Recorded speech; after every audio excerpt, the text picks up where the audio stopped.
Get this and get it straight. Crime is a sucker's road, and those who travel it wind up in the gut of the prison of the grave.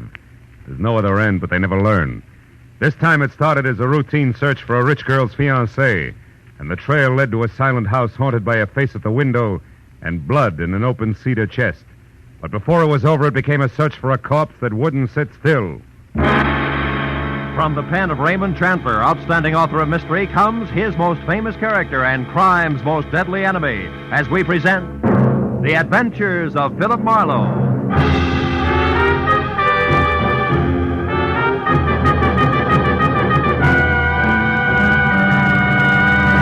Now, with Gerald Moore, starred as Philip Marlowe, we bring you tonight's exciting story, The Busy Body.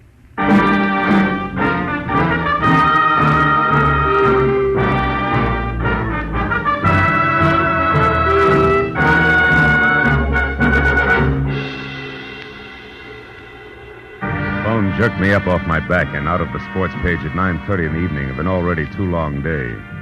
On the other end was a warm, feminine voice, edged with the kind of self-assurance that means money, and lots of it. But the words were both hurried and panicky, so after I hung up, I reluctantly waded through the sports section with my feet instead of my eyes and headed for the coffee shop at Franklin and Bronson, where my new client, who had identified herself as Liz Stewart, said she'd be waiting. A pair of blue eyes at a table in the corner measured me from haircut to shoelaces, so I took the cue and walked over. After we introduced ourselves, I was waved into the chair opposite her. She leaned toward me and started with a rush. Mr. Marlowe, I've got to find a man named Dean Howard as soon as possible. Not exactly a new switch. He's my fiancé. We plan to notify my Uncle Hanley of our engagement tonight. Who is Uncle Hanley? Uncle Hanley Stewart of Stewart Aluminum. Okay, go ahead. Dean Howard was to meet me at 7, but he didn't show up. Mm-hmm. And then about 7:45 he called. He started to tell me something that he referred to as a horrible mistake, but before he could get it out, we were cut off. Well, I tried to Want call him some coffee? Coffee. No. Okay. I tried to call him back, but there was no answer. So I went to his house, but it was locked and dark. And yet his car was still parked outside. Uh-huh. Well, look, Miss Stewart, why don't you save yourself $50, go home and wait for an apologetic phone call, huh? What do you mean? Well, this stacks up as being a case of cold feet or a little celebration that got out of hand. Either way, there's nothing to worry about. I've come to you for help, Marlowe, not a pat on the head. Okay. I'll assume it's my error for the moment. How long have you known this Dean Howard? Well, I met him at a party about 3 months ago. Mm-hmm. Uncle Hanley and I both liked him tremendously right from the first. I suppose you've considered the possibility of another woman? Well, of course, I'm not a child. I can see that.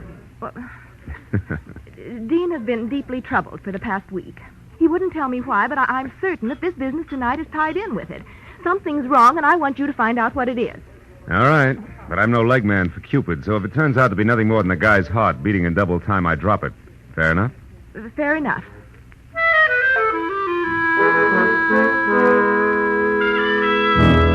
She gave me a short list of posh joints she and Dean Howard sometimes visited, and his address, which was 312 Normandy. She said I could reach her at home, which was 28 Roxbury Drive in Beverly Hills. Well, $50 is $50, so after she left, I spent a handful of nickels checking the list by phone and drew a complete blank. So I drove out Los Feliz to Normandy and found the number, 312. As I walked up to the door and leaned on the bell, I got the feeling that I was being watched. There was no answer, so I tried the door. It was locked. I threw a look over my shoulder as I walked around the side of the house and caught a glimpse of a face in a window next door, just before the curtain was dropped back into place. The back door of 312 was locked, too, I found out, as did the face next door, which was watching me again from one of the rear windows. There was one answer to that, so I went out in the street and up the steps of the house next door and knocked, good and loud. What do you want? My name's Marlowe, lady. I'm a detective. You may be able to help me. A detective? Mm-hmm. Well, come right in, Mr. Marlowe. It's about time's all I have to say. I'm Agatha Lambrigger. What's he been up to? Who? Well, you're investigating that bachelor next door, aren't you? Yes. Oh, how'd you know? Stands to reason. I've known all along he's a suspicious character. Yeah? Lived there a year now. Comes and goes at all hours. Drives that fancy car out there. Wears fine clothes, but nobody seems to know what he does or where he gets all his money. Well, look, Mrs. And girls. Oh? Well, believe you me, they don't come to clean his house. Hmm. Never gets cleaned. But they come just the same. Why, only tonight there was one. Some blonde in a white dress. I tell you, I've never Mrs. seen Lambrigger, that did the girl go inside? Well, no, but she tried to. The door was locked. And it's Miss Lambriger. Oh, how stupid of me. Well, tell me, did you notice Mr. Howard come home tonight? Well, I didn't exactly see him come home, but he was over there all right. And not alone either. Is that so? Another girl? No, it was only some man. Oh. But it still bears out what I've been saying, because I just happened to glance out of my window at this one here across from that one of his, you see. Yes, sir. Well, a light was on over there, and I could look straight down the hallway. And do you know what? What?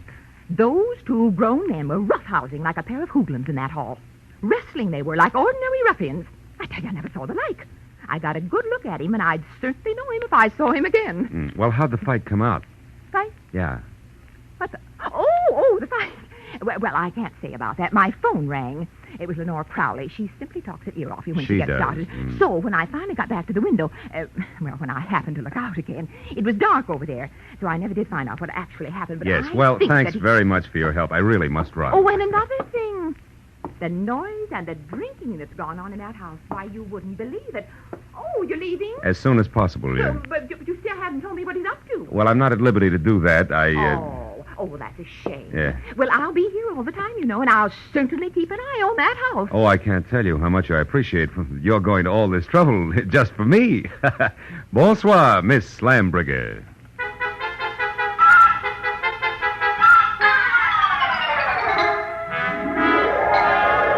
I backed out of that wind tunnel, got in my car, and drove noisily around the corner. Then I cut my lights, turned quietly into an alley behind the house, and stopped. Slipped through Howard's back gate and up the side of the house, found a window that could be persuaded, and went in. Yeah, Howard was a lousy housekeeper, and everything that didn't get brushed off in normal traffic was covered with dust.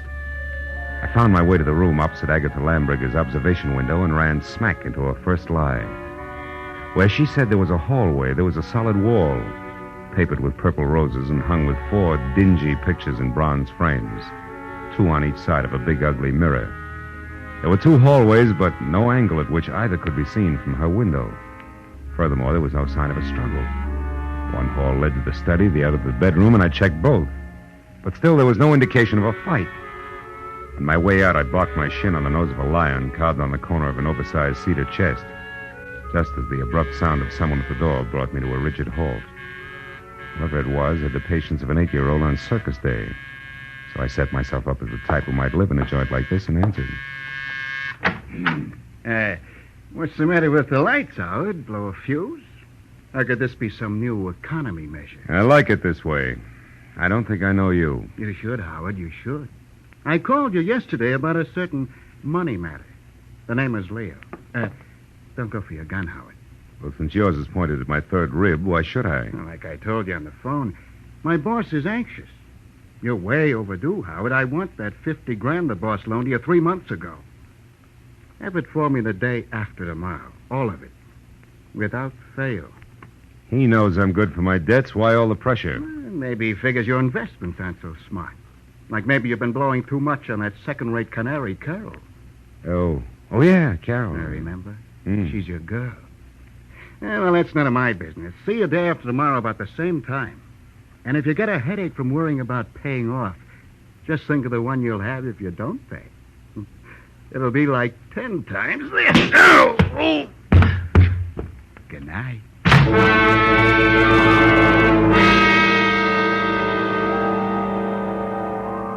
The .45 in his hand caught the side of my head, and I went out cold.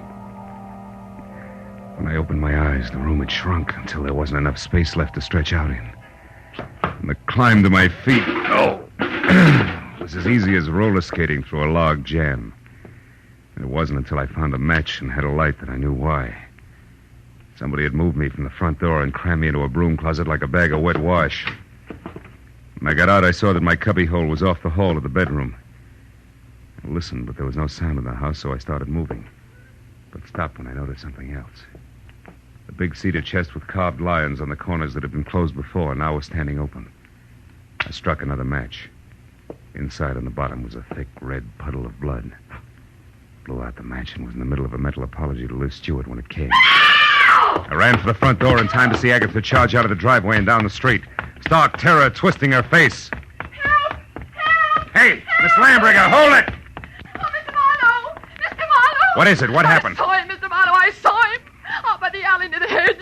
He's dead, Mr. Marlowe. Dead in my backyard. All right. Now take it easy, Agatha. Who was it? He's there now, lying on his back close to the hedge, and he's dead. What'll we do? Come on, we'll have a look. You can show me where he is. Well, all right. He's right back here. I happened to look out my rear window, and I saw something move. The dogs had been getting in my pansies lately, and I thought this was another. So I came out to chase him away. That's when I saw the body. It's right back here. It's gone. Mm-hmm. Now, look, Miss Lambrigger. I've got a headache. I'm getting a little tired of this. You saw a body here just like you saw a fight in a hallway from your window. You're so anxious to be in the middle of things, you'd make up any kind of a story. No, I'm not. I saw that fight, and I saw Dean Howard's body, too. It was here, I tell you. Where? Show me exactly. Well, right about there, I'd say. Oh, sure. And I suppose it... Hey, wait a minute. Yeah. My apologies, baby. There is something here. Could be blood. Here's 2 dimes and a bar receipt from the tulip room on the strip. Oh, good heavens. What'll you do now? Raid the place? You can use my phone. Thanks, but until we know where the body is, we better play it cagey. Now, let's keep this a secret between us. That'll take a lot of courage, I know, but I can trust you, can't I? I won't open my mouth to a soul, Mr. Well, Marlowe. that's great. That's splendid. Now, you better go inside and stay there until you hear from me. Who knows? You may yet be a heroine, Miss Lambrigger.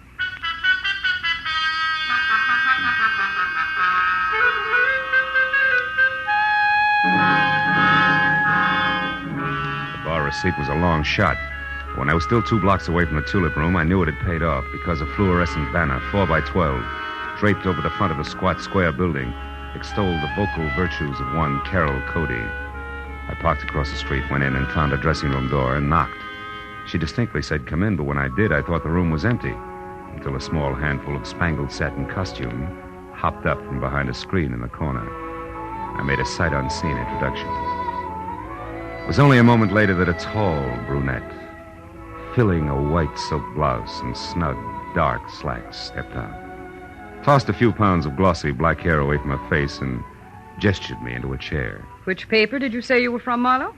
I didn't, honey. I'm a private detective. I can't use it. Don't give odds on it, baby. Not yet, anyway, huh? Let's talk first.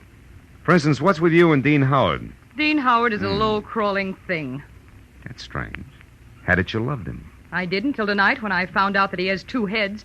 That's so he can lie and keep a straight face with one while he laughs up his sleeve with the other. Nuts to him. Nuts to Liz Stewart and her money, and nuts to you. I hate Dean Howard enough to kill him, and I might just do that. I don't think you will, no, because somebody beat you to it. You mean Howard's dead? Looks that way, yeah. I'm not sure because he won't stay in one place long enough. Well, if you're trying to shock me, you're wasting your time. I'm not sorry. I think we've got company. Keep talking. I'll get him. As you say, my friend, the music business is just as lousy as any other dodge, and I can prove it. Come here. You're a good listener, Bud, so join the party. Who are you? Why are you listening out there? Come on. Well, no. Just a minute. I wasn't listening. I was looking for you, Marlowe. I'm Ward Odom, Mr. Hanley Stewart's assistant. You're doing fine. Don't stop now. Well, ever since I learned that Miss Stewart hired you, Marlowe, I've been trying to talk to you. I followed you here from that place on Normandy because I must know what you found out so far. Why? What business is it of yours? Because, Mr. Marlowe, I doubt very much that you even know of the robbery. Robbery? What robbery? More than $40,000 worth of negotiable securities was stolen from Mr. Stewart's safe this evening. You get all your information at keyholes? And I have reason to believe that the man you're looking for took them. Of course, I don't dare accuse him without proof of his relationship with Liz, Mr. Stewart's niece. If I were wrong, it would cost me my job. Odom, did Liz know about the robbery when she hired me? Why, of course. Oh, brother. Look, see this? Her name is Carol. She's involved right up to her mascara in the whole mess. I'll let her out of your sight till I get back. Me? Why, you cheap shot. Shut up! And as for being cheap, I'll take care of you when I get back.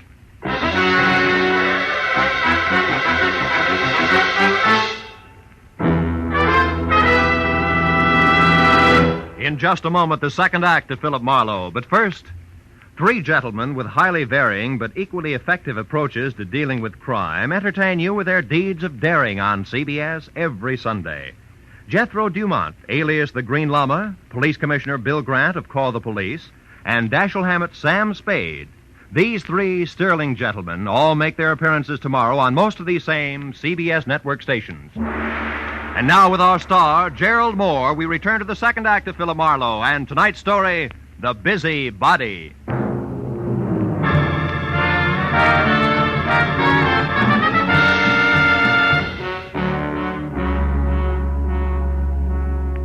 After convincing Ward Odom that his greatest contribution to the cause would be staying close, but not too close to the violent lady in slacks, I piled into my car and started for Beverly Hills in a beautiful liar named Liz. I didn't stop until I was at number 28 Roxbury Drive, out of my car and walking fast up the semicircle of gravel driveway that led to the carefully antique front door. But then, for two good reasons, I stopped again. The first, a squad car parked ahead of me that said everybody except Marlowe knew all about the bonds Mr. Hanley Stewart could no longer call his own.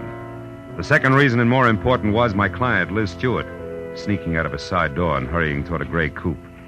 I stepped back into the shadow of a squat palm and waited for her to come abreast of me. Late date, Miss Stewart? What? Marlowe, why, you startled me. Considering everything, it's the least I can do. What do you mean? I don't like clients who lie to me.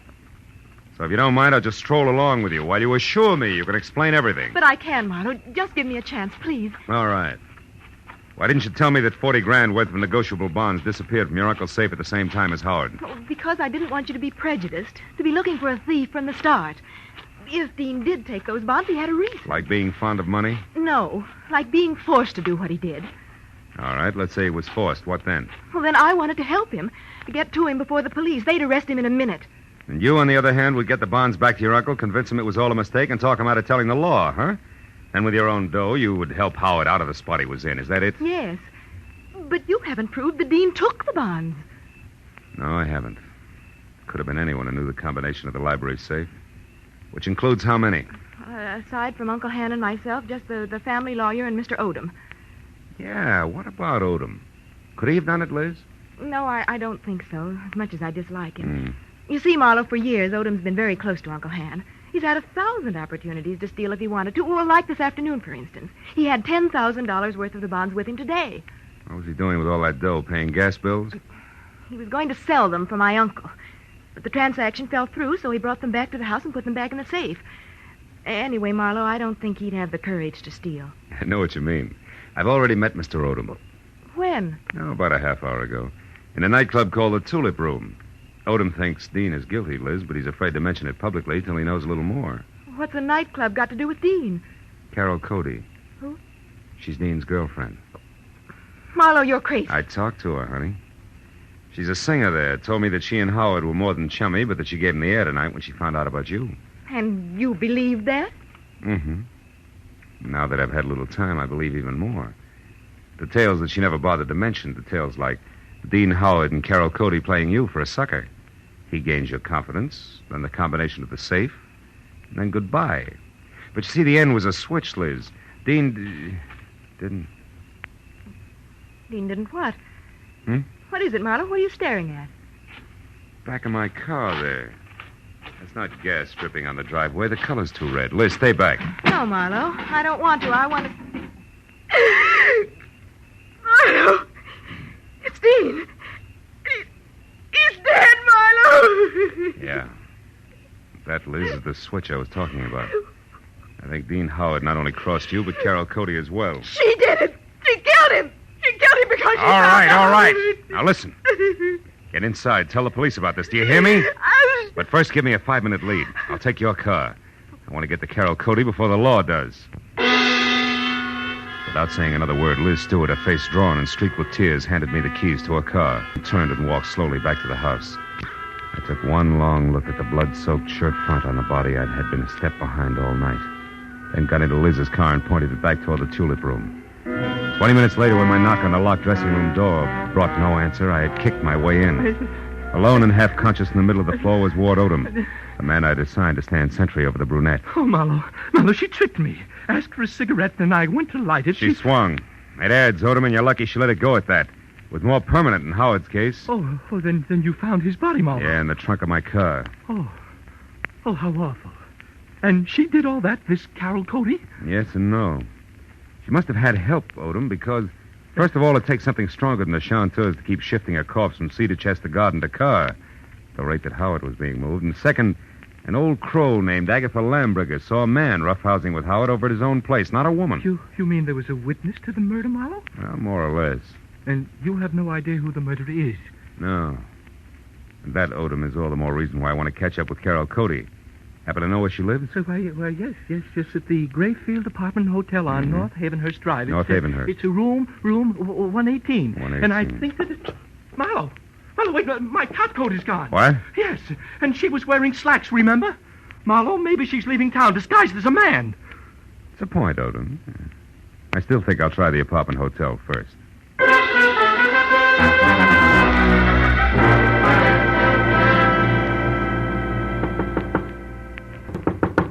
in, the door's open. The bags are over there, boy. Did you get the test? Marlo, what are you doing here? Not doubling for a bellhop, so get over there, sit down, and keep your hands in your lap, because if I have to, I'll shoot. What? I don't understand. I'll make it real plain. I think you murdered Dean Howard because he double-crossed you after he emptied Hanley Stewart's safe. And I think you're out of your mind. Which brings us to a position called stalemate, and that in turn makes this a good time to call the cops. I didn't kill Dean. I swear I didn't. Oh, listen to me. What you said about Dean double-crossing me after he stole the bonds is true, but not the way you think it is. Second verse. He didn't want to just cut me out of my share, Marlo. He wanted to return all the bonds intact. He really fell in love with Liz Stewart and decided to play all-American boy. You mean he decided to call it all off after he'd stolen the bonds? Yes, Marlo. That was the reason we argued tonight. Well, it's a stronger reason than the one I already had for your committing murder. Baby, you wanted that money bad. No, you're wrong. Come back here. Why did you belt Odom and run? And don't bother denying that you did, because I just left him. And he's minus good health and that top coat over there. So if you think I that you... can explain that. I was scared that a confession out of Dean would get me into hot water. And when you showed and then Odom, Just a minute, But Carol. Marlo, Just a minute, will you? I think I've got the answer. What answer? It's Dust, Carol. Dust and what an old gossip swears she saw from her window. Right now, I've got to get over to her place before she ends up looking like the late Mr. Howard. Well, then you believe me, Marlo, about not killing Dean. I don't know. But since you've been in this cheap swindle from the start, we'll just tuck you into an old-fashioned wardrobe. Just for safekeeping, baby.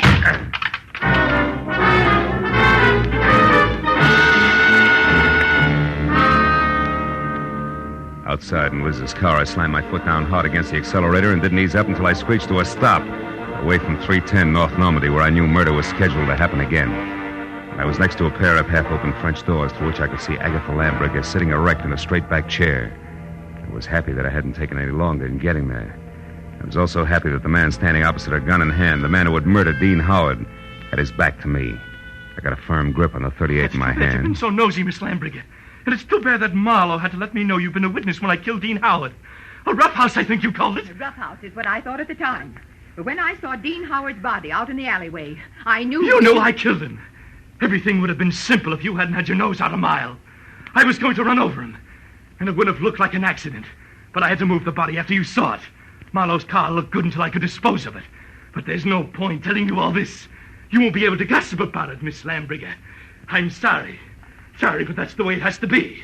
You or me. I vote for you, Odom. Drop your gun before I close the polls for good, real noisy like. Come on, drop it. No, don't shoot. I dropped it. Okay. I'll move to the middle of the room, hands high. Marlo, I didn't want to do it, but I had to kill him.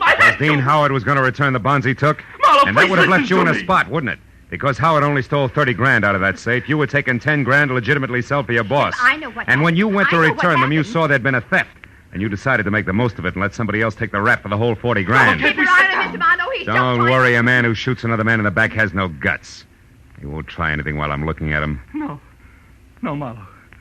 I don't have any more guts than it takes to jump behind a woman's skirt. Lydia choked to death. If you take one more step, now lower your gun and listen. All right, let her go, Odom. Sure, let it go. Just as long as you cooperate, Marlo. Marlo, don't be a Shut fool. up! Shut up! Don't shoot! He'll kill me anyway. Shoot! No! Shoot! No, don't shoot! Marlo! Marlo, don't shoot! Don't shoot!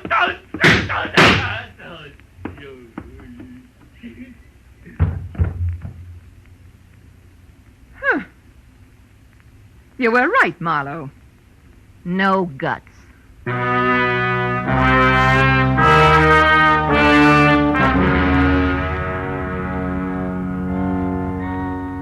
It was an ambulance, a half a dozen squad cars, and a police captain included, and 3 long hours of questions and answers in triplicate later, before 310 North Normandy and environs settled back to being just another quiet house on just another quiet street. With, of course, the exception of Miss Agatha Lambricker, who now would never return to normalcy. And as we sipped hot tea together and a clock someplace deep in another room struck twice, Now, Philip, so I'm sure I had this She was right. still going strong. Dean Howard owed money, so he and that worthless singer decided that he should get friendly with your wealthy client, and then at the propitious moment rob her uncle, correct? Correct, yeah. But what I don't understand is how you knew it was that awful man Odom. Well, there were two things, honey. His anxiety to get me to Carol, together with a streak of dust the length of Odom's topcoat sleeve, all added up to a hunch. That, Philip, I don't understand. Well, you got to take them in reverse order. I saw dust on Odom's topcoat sleeve when I was in Carol Cody's apartment. That reminded me of the dust all over Howard's place. Oh, a mess, that house. Yeah, luckily. And the dust was the length of the sleeve, as though somebody had brushed against a wall coated thick with it. As one would in searching for something, hmm? That's right. Now, there's another thing.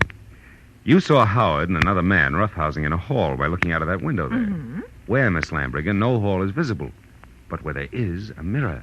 Oh, then you mean I actually saw a reflection. Yes, darling, you did. Dean Howard hid the bonds behind the mirror. Which tilted so that I saw the reflection of a side hall. That's right. Well, now, Philip, one last question. Why did Odom move the body? Well, if it's the last, I'll answer it. Because he didn't want Howard's death to appear a murder on the night the bonds were stolen. It was better if he died accidentally and wasn't connected with a theft. Oh, I see. Yeah, well, now look, Miss Lambriger. Excuse me, I'll only be a minute. Yeah, but Miss Lambriger... Hello? Oh, hello, Judith. Yes, wasn't it thrilling? Miss Lambriger, really, Darling, it all started so innocently. My part, I mean. Well, it was about 7 Miss Lambriger, I have... Philip, I'll be with you in a minute. Oh, Philip, who? Why, the detective, the one I mentioned earlier. a long minute, I'm sure. Yes, it is. But you never forget who. Well, you know the steward, the hand steward for Beverly Hills, don't you? Well, anyhow, the hand is me, Liz Stewart. Well, how do you follow in the first place? Goodbye, girl.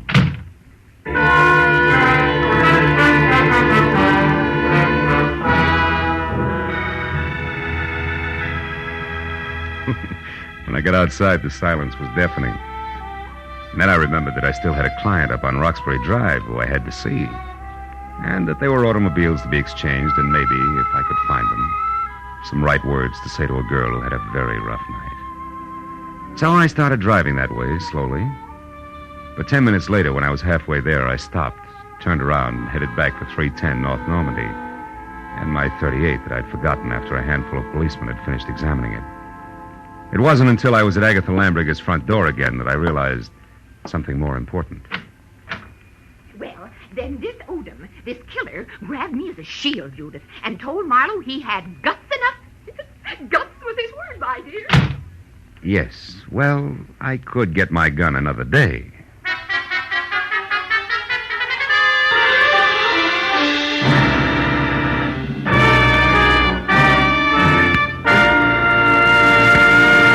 The Adventures of Philip Marlowe, bringing you Raymond Chandler's most famous character and star, Gerald Moore, and are produced and directed by Norman MacDonald.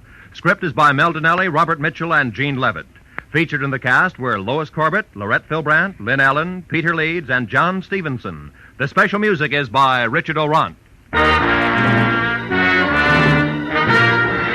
Be sure and be with us again next week when Philip Marlowe says... It began as the threat of a beating that turned into murder with a brown-eyed blonde, a jovial hippopotamus, and a tough ex-soldier of fortune, all complicating the problem until I got next to the key man.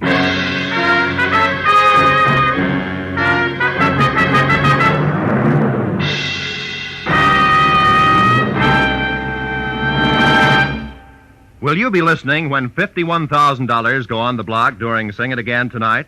$26,000 in fabulous prizes for solving the mystery of the Phantom Voice, and additional $25,000 in cold, hard cash for answering only one more question about the Phantom. There's many another prize, too, for unriddling the smart, tuneful little riddle songs that keep Sing It Again moving at a terrific clip for the hour that it's on the air. It'll be here a little later on most of these same CBS network stations. This is Roy Rowan speaking. Stay tuned now for Gangbusters, which follows immediately over most of these same CBS stations. This is CBS, the Columbia Broadcasting System.